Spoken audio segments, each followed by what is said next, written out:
We have learnt about the 7th of Cheshvan on the one hand, and the idea of Lech Lecha on the other hand. And initially we said that they seem to be completely opposite themes, because the theme of Lech Lecha is all about Abraham leaving home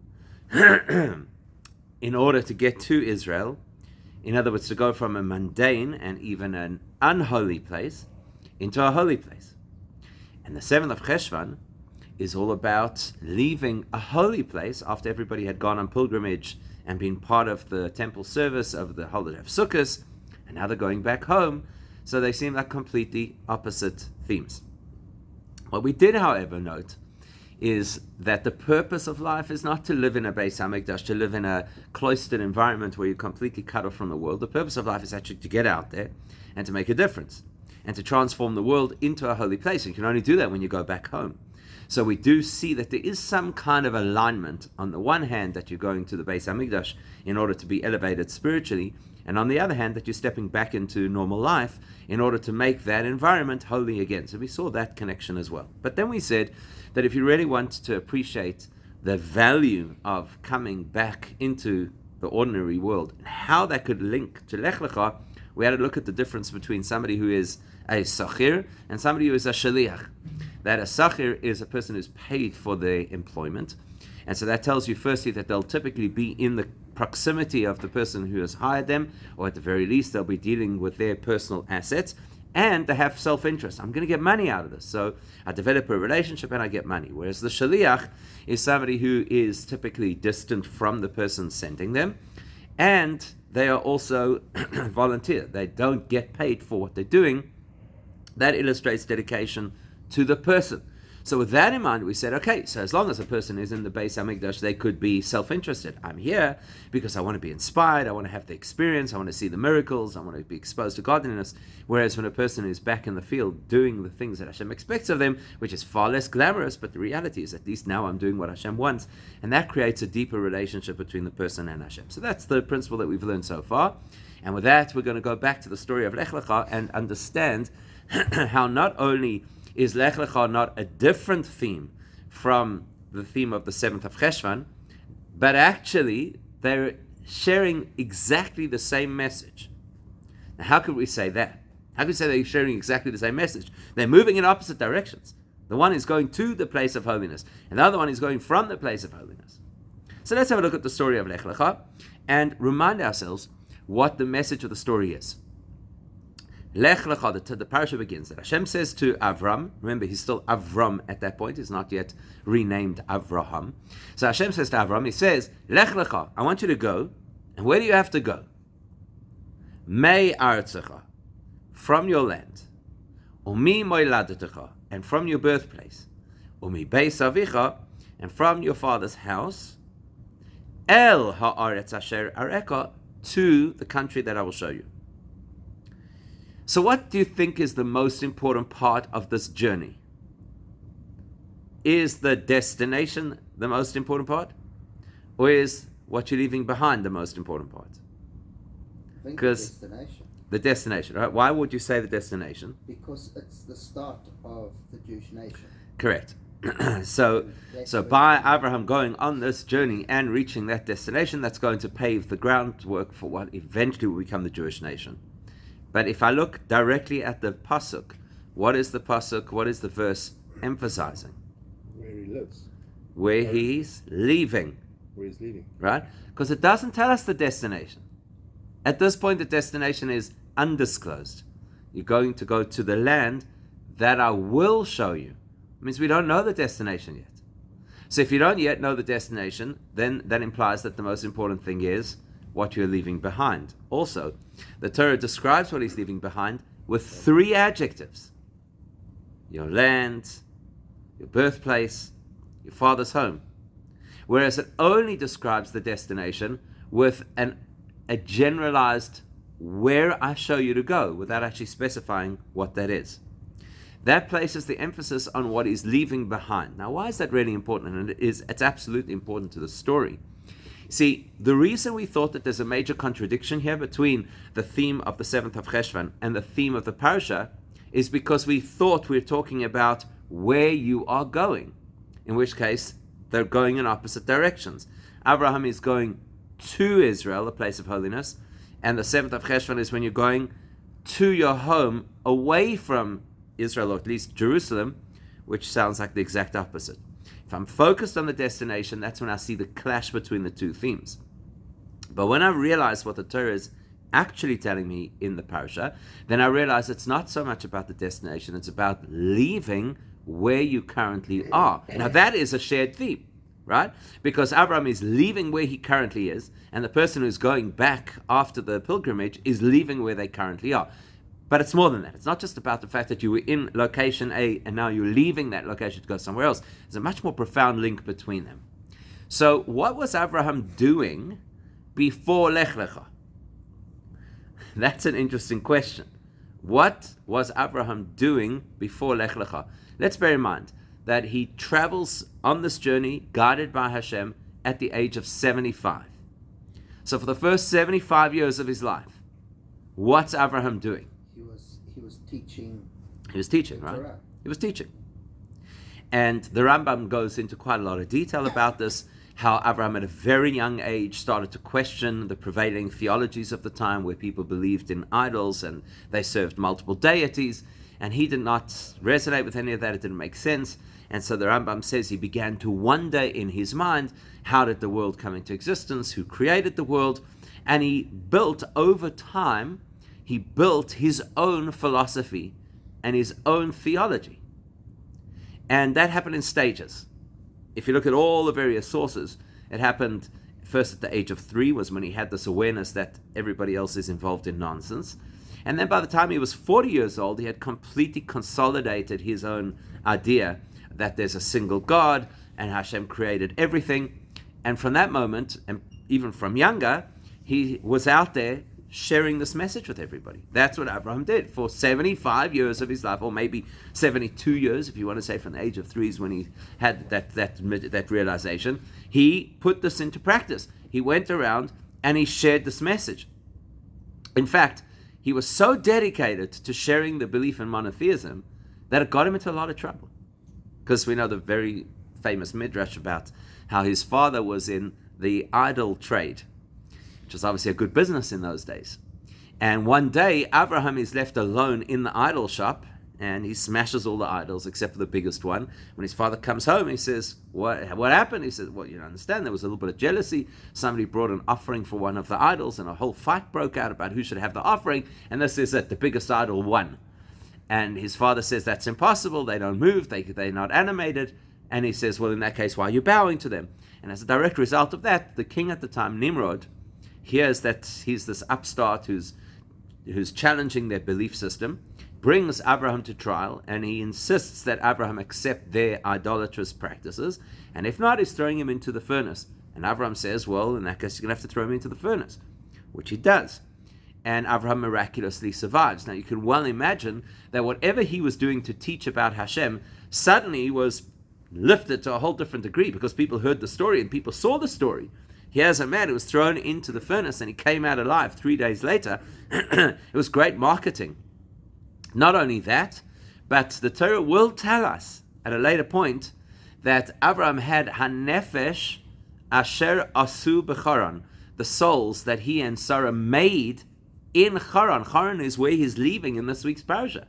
That's the place where his family was living at the time. And yet he is described as making souls, which means that he got all of these people involved in a connection to God. So he's a very dedicated person at this point in time. When he goes on his journey, it's not the beginning of his relationship with Hashem or his service of Hashem. This is after decades of service and dedication to Hashem. Now that's very, very important information for us. Why is it so important? Because then we're going to go back to the story and the description of the 3 dimensions that he has to leave, and understand that this is not just the Torah repeating the same geographical information in 3 different ways: your country, your birthplace, and your father's home, but rather it's actually describing the state that Abraham was in. So firstly it says he had to leave Artzecha. Artzecha, the commentaries tell us, the word Eretz is related to the word Ratzon. You can hear that both have the same core letters, Ratz. So Eretz, land, or Artzacha, your land, that represents your ratzon, your drive, your motivation. Moladetecha, your birthplace, that is supposed to represent the kind of conduct that a person repeats habitually till eventually it feels like it's second nature, which is something that becomes born into you, so to speak. So any one of us knows, if you repeat the same behavior again and again and again, eventually it becomes part and parcel of who you are. You don't even have to necessarily think about it. Unfortunately, that's not always a good thing, right? So sometimes we're so used to, for example, davening, that we don't even know that it's happened. You open the book, before you know it, it's the end, and your mouth said all the words and the rest of you were somewhere else. It can happen.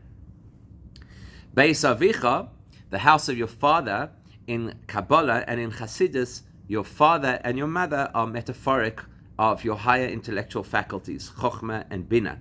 So that means your understanding. In other words, Hashem's telling Abraham, you have been driven and you have created repetitive behavior that is very much aligned with what Hashem wants. And you have a deep understanding of godliness that started from the age of 3, when you began to question things that everybody else took for granted, and as a result of that, you developed a very mature philosophy about Hashem. I want you to leave that all behind. That's what he's telling you. In other words, you've developed yourself spiritually for 75 years. At this point in time, Abraham is the greatest human since Adam. And it's all self-driven, which is incredible. Because the rest of us, we live post-Sinai, where Hashem's already mapped out what we're supposed to do. The books exist, the rules exist. Abraham had none of that. So he's completely self-driven, which is very impressive for the rest of us. And what's Hashem telling him? I want you to leave all of that behind. Why? Can you imagine? Somebody who has sacrificed so much to be dedicated to Hashem, you'd expect Hashem to say, Shkayach, well done, and now we're going to teach you how to develop this further. But instead Hashem says, I want you to abandon all of that, and I want you to travel. Well, if the expression Eretz is supposed to represent your motivation and your drive, and now he's saying, El ha'aretz asher ar'eko, to the land that I will show you, that means I want you to develop a whole different drive that is so foreign to where you are. I'm going to have to show you what it is. In fact, I can't even tell you yet what it is because you can't envisage it. You can't imagine it. So what's happening? This is a very pivotal moment in Avram's development. We have to understand what's happening over here. So it becomes a spiritual journey. It's definitely a spiritual journey. More than a physical journey. It's absolutely a spiritual journey, that's for sure. But we could argue that Avram's been on a spiritual journey for all of these years. What's different about this spiritual journey to the last 75 years of spiritual journey? He's becoming a shaliach. He's becoming a shaliach. What does that mean to become a shaliach? What does that mean? As long as a person is in the headspace of a sachir, everything that they do is limited to their interest. In other words, if I'm doing something because I'm going to get paid, anybody knows this. If you've ever hired somebody to work, you know this. A person is doing something in order to get paid, is out the door at 5 p.m. on the dot. That's how it is. And if they can get out at 4:45, they'll do that too.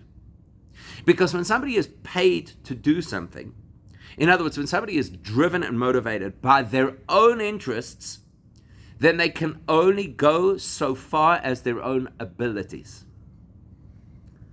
But the moment you become a shaliach, the moment you're empowered by somebody who's given you a mission, that will push you to commitment, growth, development that's beyond what you ordinarily would have done. Because you've got to honor the mission. Now, that would be true in any situation. Right? If somebody had to come over and say, listen, I've got something really, really important, and can you please do it for me? And you say yes, you're going to put in a lot more effort. I'm actually thinking about this whole new journey, if you want to put it like that, that we're doing here, with everyone taking responsibilities. Right. We're having to be shaliachs because we need to... Right. Exactly.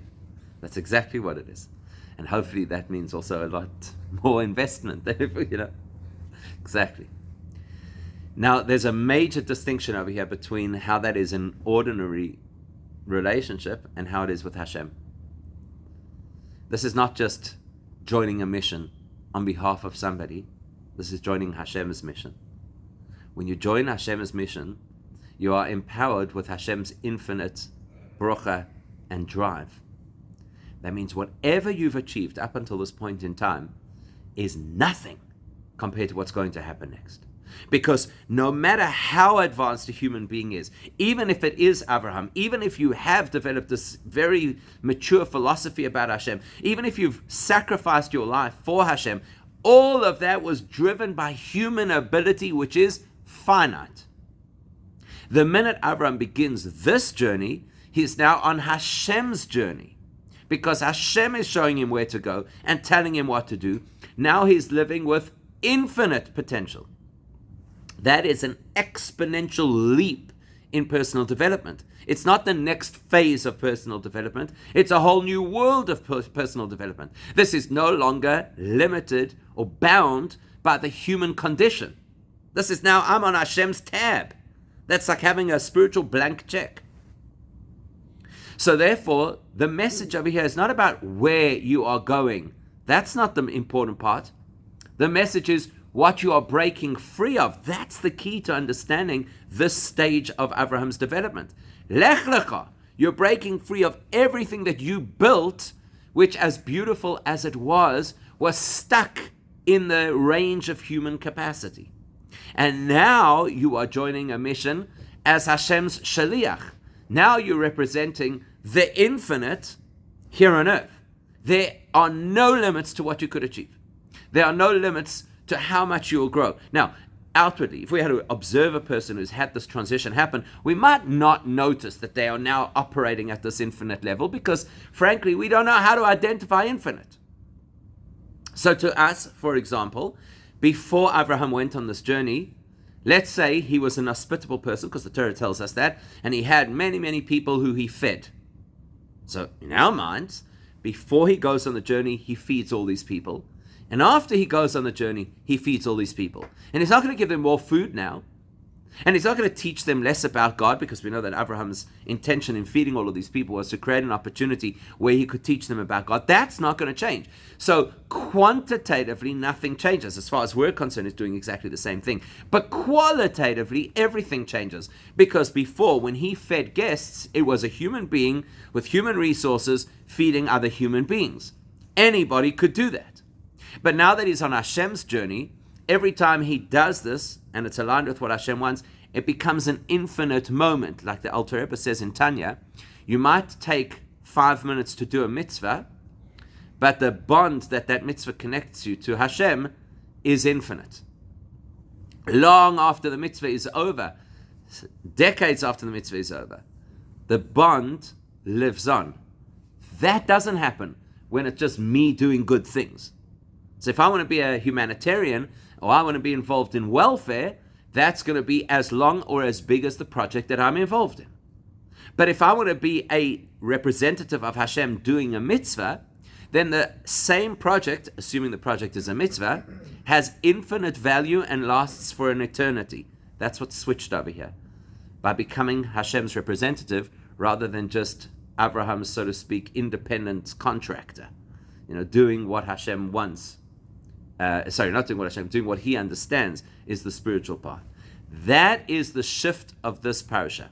It is a quantum leap from just being a person who's a good person, who's a spiritual person, who's a learned person, to being somebody who is an agent of Hashem. That links right back to the experience of being in the Beis HaMikdash on the festivals versus going back home on the 7th of Cheshvan. As long as we're in the Beis HaMikdash and being inspired, we can only be inspired to the extent that we could be inspired, which means that there are going to be a whole lot of different people standing there in the temple, watching the same things, witnessing the same miracles, being exposed to the same godliness, everyone having a completely different experience. And if that sounds a little bit far-fetched, think about Yom Kippur. Every single year on Yom Kippur, there is the same format happening for everybody. Might not be the same format from year to year, but it's the same format happening for everybody, which means to say everybody is listening to the same chazan. Everybody's hearing the same drosha. Everybody is experiencing the same historical event that might be happening at that particular time. Like this year where Yom Kippur was so linked to October 7th. So we're all experiencing the same exposure, and everybody's experiencing it differently, because you might have somebody who's spent the entire month of Elul very invested in their spiritual development. So by the time they reach Yom Kippur, they're feeling very connected and they're feeling very vulnerable to, or at least open to the opportunities. And you could have somebody else who only found out that they're Jewish yesterday. So they arrive at Yom Kippur, they don't even know what's happening. They've never done this before. They don't know what to expect. You could have somebody who's going through personal, emotional stuff at that particular time. So Yom Kippur is much more meaningful for them. Maybe, God forbid, they've had a loss. Maybe they've gone through a medical challenge, or whatever the case. So suddenly Yom Kippur is extremely personal. You could have somebody else who's had a very straightforward year, no major issues. It's a different Yom Kippur. Why? Because as long as you're dealing with the limits of the human experience, then everybody is limited to their human experience, which is completely different from person to person. But when we step out of the Yom Tov season, and we now go back to, ironically, our individualized circumstances, we're now not having a shared experience. Your business is different to your business. This person is dealing with this stuff in their family. That person's dealing with different stuff in their family, etc., etc. Right? So we're out there in a world that is completely diversified. Ironically, that is where we have the opportunity to be Hashem's agent, because when I'm in the physical environment, doing the stuff of running a business and socializing with people and eating food and going to the gym and all the other really mundane things that we do, so to the eye, quantitatively, it looks like there's less opportunity, less spirituality, less holiness. That's the message of Lech Lecha. You're right. But there's also an invitation over here to break free of my spiritual understanding, my spiritual experience, which needs a shul, which needs a Yom Kippur, I need to be held, I need somebody to inspire me, and instead to say, you know what? I'm now a representative of Hashem who carries a responsibility, which means that when a business deal goes through, I carry a responsibility to infuse that with a sense of holiness, and I'll achieve that by siphoning off the appropriate amount for tzedakah, and making sure that the business deal is in compliance with Torah values, and that it doesn't, God forbid, do anything illegal, and that the way that I treat the people who I engage with in business is to either set an example of what a person connected to Hashem is supposed to be like, or have a conversation with them about how they should live a more moral life, or who knows how many other opportunities I have during the course of an ordinary day to inject holiness into the space. It may look far less glamorous, at least spiritually glamorous, than when I was sitting there in Shul on Yom Kippur, where I felt so connected and I felt so angelic and I was feeling inspired and I had, goosebumps because we sang that particular tune. It's not going to look as exciting as all of that, but that's irrelevant, because I've now broken out of my motivation, my understanding, my behaviors, and instead have dedicated myself to Hashem's motivation and Hashem's understanding and Hashem's behaviors, which have no restraints, have no limits. And that is actually how we really develop and grow as people. And that's why the 7th of Cheshvan is the story of Lech Lecha. It's the same story. It's not about where you're going from and where you're going to. It's about the fact that you can break free of what you thought or believed it all has to be about in order to feel connected to Hashem, and rather to accept what Hashem says is the way in which you connect to me. So the take-home message is, we all need inspiration in our lives. It's really important. What we have to ensure is that we don't become too reliant on inspiration, but instead step up to the plate to do what Hashem wants us to do, which is to have an impact on our environment as guided by the Torah, as inspired by the teachings specifically of Chassidus, so that we can infuse holiness into every part of the world. And then we become Hashem's agent, and then we have access to infinite ability for bracha and success, please God.